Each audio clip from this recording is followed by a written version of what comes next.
뇌물수수 의혹을 받는 정성주 김제시장이 경찰 조사를 받기 위해 전북경찰청에 출석했습니다. 출석에 앞서 정 시장은 진실은 곧 밝혀질 것이라며 조사에 성실히 임하겠다고 말했습니다. 세계적인 인기 애니메이션 심슨가족의 연출자인 랄프 소사 총감독이 임실 치즈 테마파크를 찾았습니다. 임실 렌치즈의 스토리와 지역 문화 관광 자원을 세계 시장에 알릴 수 있는 공동 콘텐츠 제작과 협력 모델도 모색하기로 했습니다. 교량위와 고가도로 빙판길 사고의 치사율이 높고 차량 간 추돌 사고 비율이 높아지는 것으로 분석됐습니다.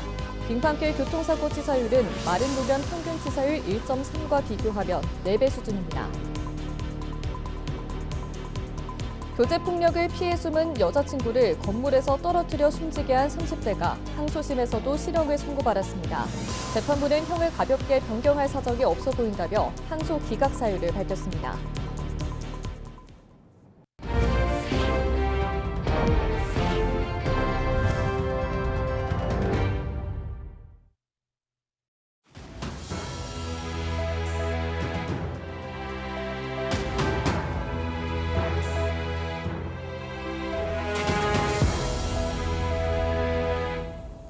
시청자 여러분 안녕하십니까? 헬로티비 뉴스입니다. 뇌물수수 의혹을 받는 정성주 김제시장이 경찰 조사를 받기 위해 출석했습니다. 전북경찰청 반부패 경제범죄수사대는 16일 오후 정 시장을 불러 조사했습니다. 정 시장은 2022년과 2023년 지역 내 한 업체로부터 사업 수주 대가로 8천여만 원을 받은 혐의를 받고 있습니다.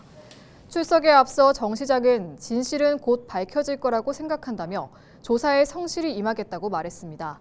현장 발언 직접 들어보시죠. 받아보면 진실 밝혀지리라. 저는 개인적으로는 잘 받고 또 질문에 성실히 응답하고 이렇게 나중에 말씀드리겠습니다. 경찰은 돈을 전달했다고 주장하는 김제시청 전 성원경찰과 대질 조사를 통해 사실 여부를 확인할 방침인 것으로 알려졌습니다.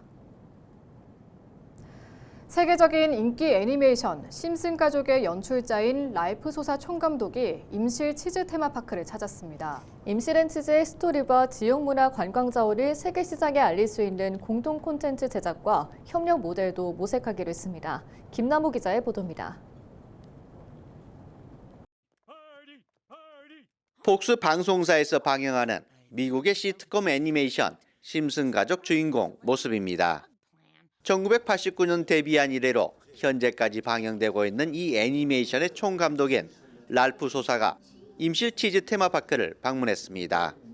랄프 소사 감독은 임실 지역 문화관광 스토리를 활용해 글로벌 시장에서 경쟁력 있는 콘텐츠로 발전시킬 수 있는 아이디어도 제안했습니다. If you make characters fun and inviting and friendly, young people want to come. And yeah, well, like same with like Dokebi, basically, if you have fans of other, like you mentioned, having K-pop artists come, bringing their fans so they get to experience it, because some people don't know about this area. 임실군은 랄프 소사 감독의 이번 임실 방문을 계기로 공동 콘텐츠 제작과 협력 모델도 모색할 예정입니다. 임실 치즈 테마파크의 치즈 아일랜드 조성 사업과 연계한 스토리와 지역문화 관광 자원을 세계 시장에 알릴 수 있도록 유도하겠다는 방침입니다. 세계적인 애니메이션 심슨 가족으로 유명한 랄프 소사 감독님의 임실군 방문을 진심으로 환영합니다. 이번 만남을 계기로 임실 앤치즈와 임실의 문화관광 자원이 글로벌 콘텐츠로 도약할 수 있는 다양한 협력 방안이 구체화되길 기대하고 있습니다. 한국 고유의 도깨비 캐릭터와 전통설화, 민속 색감에 관심을 보이며 자주 한국을 방문하고 있는 랄프 소사. K-pop 데몬 헌터스 열풍에 이어 한국 전통설화를 활용한 새로운 캐릭터 탄생 가능성에 관심이 모아지고 있습니다. 헬로티비 뉴스 김나우입니다. 교량위와 고가도로 빙판길 사고의 치사율이 높고 차량 간 추돌 사고 비율이 높아지는 것으로 분석됐습니다. 한국도로교통공단은 최근 5년간 발생한 빙판길 교통사고 4,112건을 분석한 결과 교량위나 고가도로에서는 교통사고 발생 시 사망할 가능성이 더 큰 것으로 나타났다고 밝혔습니다.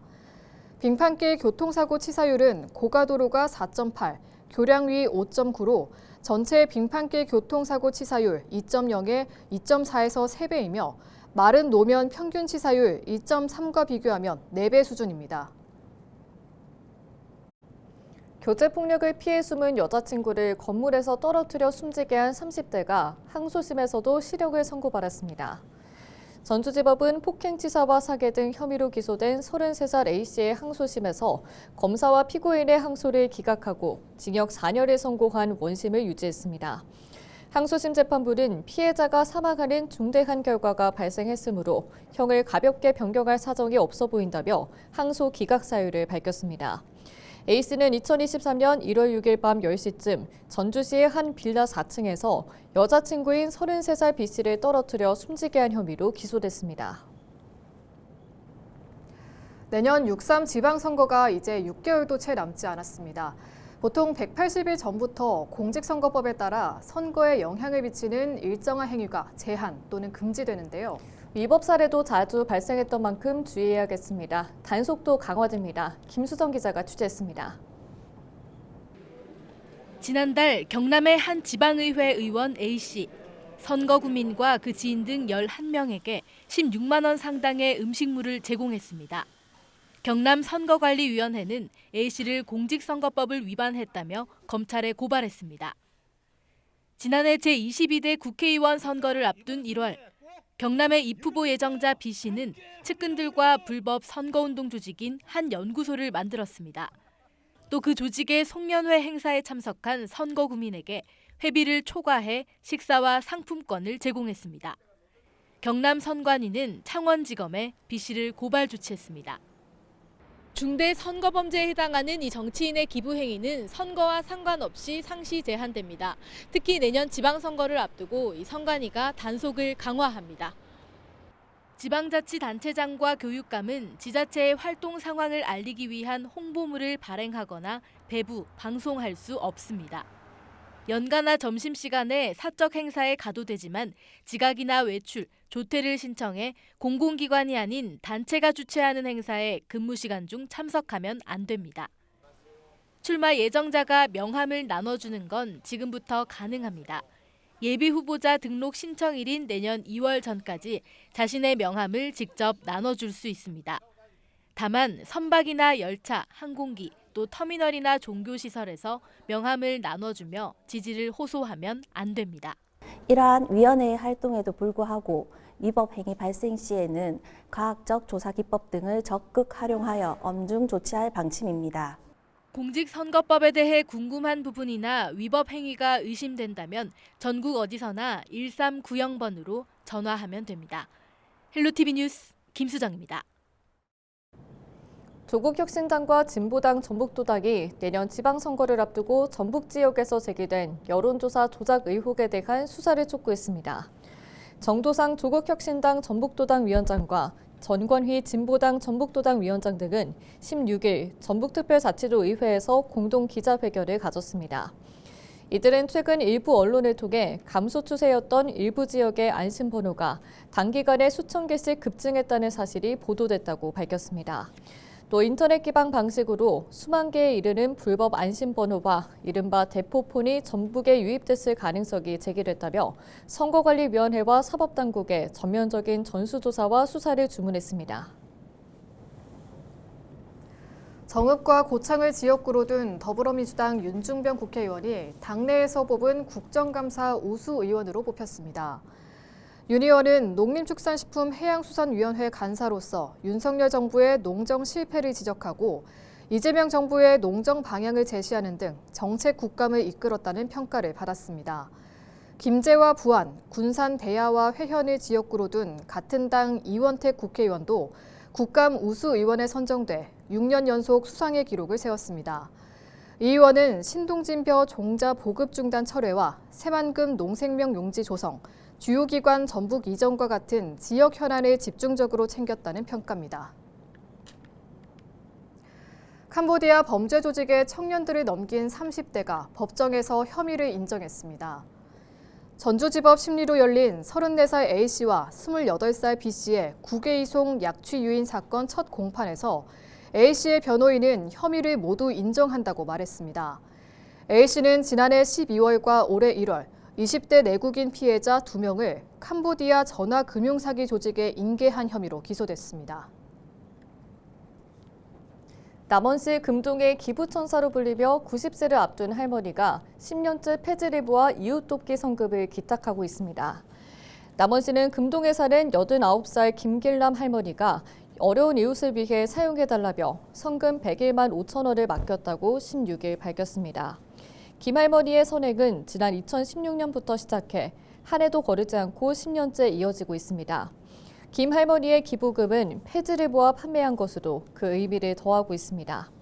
그동안 기탁한 이웃돕기 성금은 870만 원에 달합니다. 김 할머니의 선행이 알려지면서 인근 주민들도 자발적으로 폐지리부와 할머니에게 전달해주는 것으로 알려졌습니다.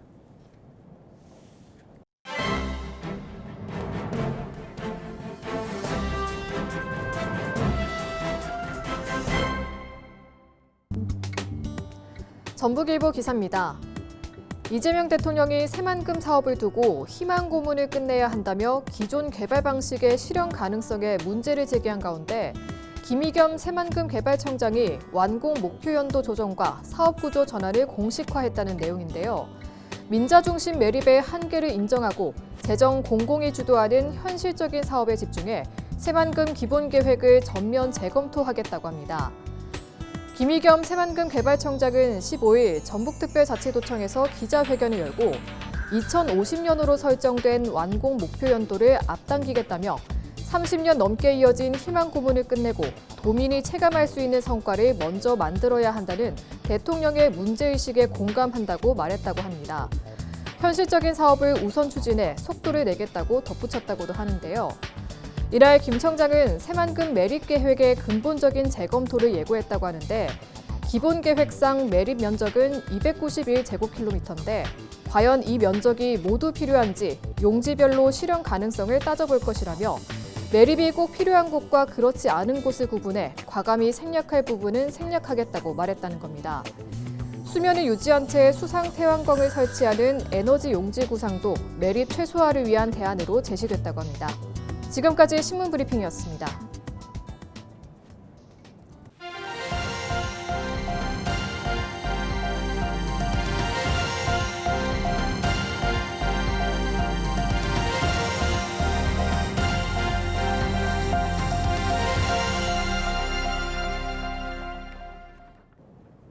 새만금 스마트 수변도시 첫 분양 결과 단독 주택용지 최고 경쟁률이 31대 1을 기록했습니다. 새만금 개발공사는 1차 분양에서 45필지가 낙찰되며 성공적으로 분양을 마쳤다고 밝혔습니다. 특히 단독주택용지 입찰자들의 17%가량은 수도권에서 참여한 것으로 파악됐습니다. 공사 관계자는 새만금 수변도시의 미래 가치에 대한 시장의 기대감이 높은 참여율로 이어졌다고 말했습니다.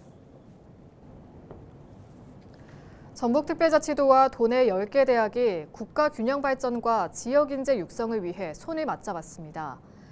전북특별자치도는 15일 전북대학교에서 도내 대학들과 거점 국립대 육성 업무 협약을 맺고 정부의 국가 균형 발전 전략인 5극 3특 성장 엔진에 공동 대응하기로 했습니다. 이날 협약에는 전북도와 전북대, 전주대 등 10개 대학이 함께했습니다.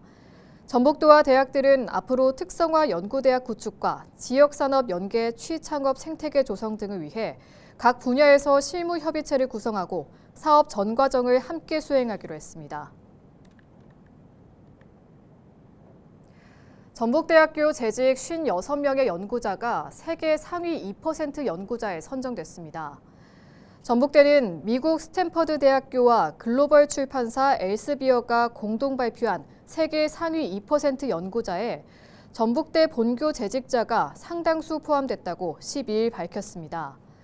이는 전 세계 약 900만 명의 연구자를 표준화된 인용지표로 분석한 결과로 의치 병원계를 제외한 국가 거점 국립대 중 세 번째로 많은 규모입니다. 이상으로 뉴스를 마칩니다. 저희는 언제나 지역민 여러분과 함께합니다. 시청해주신 여러분 고맙습니다.